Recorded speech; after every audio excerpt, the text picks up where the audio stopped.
Alors là, cette erreur, franchement, je suis désolé, mais c'est plus possible, c'est juste insupportable. Salut à toi, cher créateur d'émotions. Donc dans cette vidéo, je vais te montrer 8 erreurs à ne pas commettre lorsque tu gères un projet et que tu fais un montage vidéo. J'ai déjà fait une vidéo similaire, donc 5 erreurs qui rendent tes vidéos YouTube ennuyantes, et c'était axé sur le fait de faire des vidéos captivantes et dynamiques. Cette fois-ci, les erreurs sont essentiellement basées sur celles qui te font perdre du temps. Parce que souvent dans les questions que je reçois, c'est souvent lié sur le fait de vouloir gagner du temps dans tes montages vidéo. Alors rassure-toi, ces erreurs, moi aussi je les ai faites, et si actuellement tu les fais, c'est ok. On a tous commencé à un certain niveau et on a tous à apprendre. Peu importe l'expérience qu'on a. Je pense que l'essentiel est dans ton état d'esprit. Je sais pas toi, mais moi je cherche sans arrêt à m'améliorer, à remettre en question mes habitudes et mes techniques de montage. Je pense que c'est la bonne attitude à avoir pour sans cesse progresser et donc amener tes montages et tes vidéos au niveau supérieur. D'ailleurs, tout au long de ces erreurs et des conseils que je vais te donner, n'hésite pas à me dire en commentaire, donc si toi tu fais les choses d'une manière différente et que tu trouves plus pertinente, ça m'intéresse. Allez, maintenant c'est parti, on passe tout de suite à l'erreur numéro 1.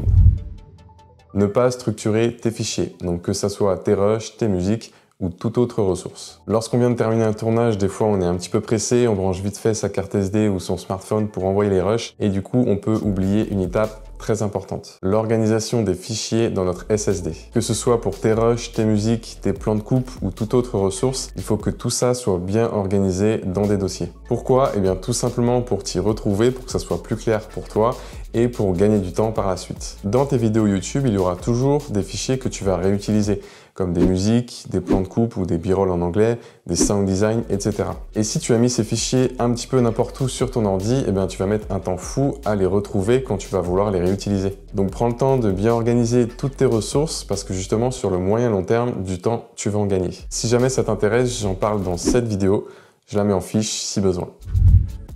Deuxième erreur, ne pas sauvegarder tes effets, titres, générateurs et transitions. Alors là, erreur très frustrante et très courante. Par défaut, Final Cut te propose donc des générateurs, des titres, des effets et des transitions. Et tu as la possibilité d'aller en chercher un petit peu partout sur Internet, des gratuits ou des payants, et de les rajouter à ton Final Cut. Donc franchement, c'est top parce que ça décuple tes possibilités, ça te permet d'aller beaucoup plus loin. Mais attention, dès que tu commences à en télécharger, n'oublie pas de les sauvegarder dans un dossier spécifique. Pourquoi? Tout simplement parce que quand tu fais une mise à jour de Final Cut, alors pas tout le temps mais quand même assez souvent, il va tout simplement supprimer tous les titres, les transitions, les générateurs et les effets que tu avais rajoutés manuellement. Donc si tu n'as pas pris le temps de sauvegarder toutes tes données au fur et à mesure, tu n'auras plus que tes yeux pour pleurer malheureusement. Ou alors il faut que tu te souviennes où est-ce que tu as téléchargé tous ces plugins, que tu retournes sur ces sites, que tu les retélécharges. Enfin bref, ça va être une galère pour toi. Donc moi, tout simplement, ce que j'ai fait, j'ai un dossier spécifique avec les 4 dossiers spécifiques justement à Final Cut, donc à savoir titre, transition, générateur et effet. Donc quand je télécharge et j'ajoute un nouveau plugin, donc non seulement je le mets dans la racine de mon logiciel, donc Final Cut, mais je le mets aussi dans mon dossier spécifique de sauvegarde pour pouvoir le retrouver si jamais il y a une mise à jour et que il m'enlève toutes mes données. Erreur numéro 3, donc ne pas sauvegarder tes données. Que ce soit pour ton intro, ton outro, tes appels à l'action, tes sound design, tes musiques, tes templates, etc. Je te conseille de les avoir dans Final Cut directement dans une bibliothèque qui leur est dédiée. Pourquoi? Tout simplement pour gagner du temps et retrouver les éléments que tu utilises souvent dans tes vidéos beaucoup plus facilement. Erreur numéro 4, ne pas utiliser les raccourcis clavier. Alors c'est vrai qu'au début, c'est pas forcément évident de monter avec les raccourcis. Ça demande de changer tes habitudes et du coup, ça demande un certain temps d'adaptation. Donc au début, tu vas perdre un petit peu de temps pour trouver exactement le raccourci correspondant à une certaine tâche. Mais sur le moyen long terme, tu vas inverser la tendance et tu vas gagner beaucoup de temps. D'ailleurs, j'ai fait une vidéo sur les raccourcis clavier que j'utilise quasiment tout le temps, donc je la mets en fiche si ça t'intéresse. Hop hop hop, petite pause, si jamais tu trouves ces conseils pertinents, n'hésite pas à liker la vidéo. Ça permettra de la faire connaître, de faire connaître mon travail et d'aider un maximum de personnes. Et si jamais ce thème t'intéresse, je t'invite à t'abonner car sur cette chaîne, tu trouveras plein de tutos pour faire des vidéos plus captivantes pour ton audience. Allez, pause terminée, on reprend.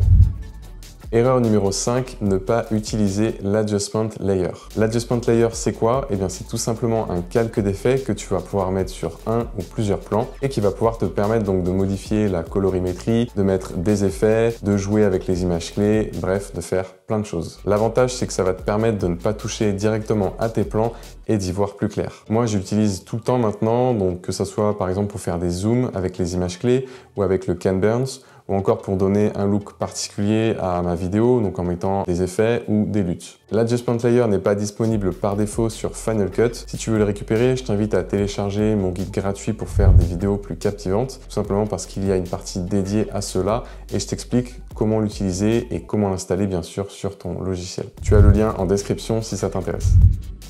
Sixième erreur, mettre la musique trop forte. Alors là, cette erreur, franchement, je suis désolé, mais c'est plus possible, c'est juste insupportable. Donc tu vas trouver ça sans doute extrêmement banal, et ça l'est, mais je suis obligé d'en parler parce que je vois encore beaucoup de vidéos où la musique est trop forte par rapport au niveau de la voix. Et je l'ai même remarqué sur des chaînes avec plusieurs centaines de milliers d'abonnés. Donc c'est clair que c'est bien d'avoir une musique de fond, ça permet vraiment de dynamiser un petit peu ton image, mais il ne faut pas que ça vienne empiéter sur le son de ta voix. Parce qu'il n'y a rien de plus désagréable quand la musique est trop forte et que ça t'empêche d'entendre et de bien comprendre la voix du sujet. Et à la limite, il vaut mieux que ta musique soit trop faible que trop forte. Il n'y a pas de règle exacte sur le nombre de décibels à diminuer puisque ça va dépendre beaucoup de ta musique tout simplement, mais en règle générale, moi je descends entre -25 et -30 décibels.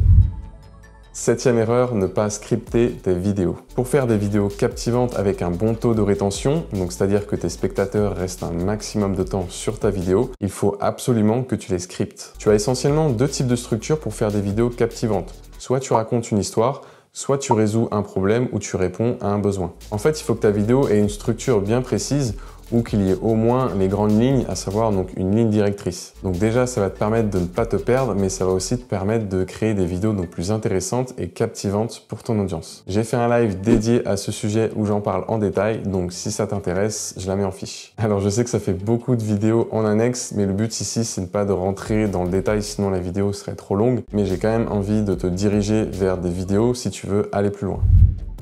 Huitième erreur, ne pas traiter le son de ta voix. Même si tu as un bon micro, tu peux améliorer facilement le son de ta voix et diminuer les bruits ambiants. Tout ça, tu peux le faire bien entendu sur Final Cut et d'ailleurs, je te l'explique dans cette vidéo. Je te laisse la regarder si ça t'intéresse. J'espère que tu as apprécié ces conseils et que ça va te permettre d'améliorer tes vidéos. Si c'est le cas, n'oublie pas d'éclater le pouce bleu, comme d'habitude, ça fait plaisir. Sur ce, je te dis à la semaine prochaine pour de nouveaux conseils. Salut!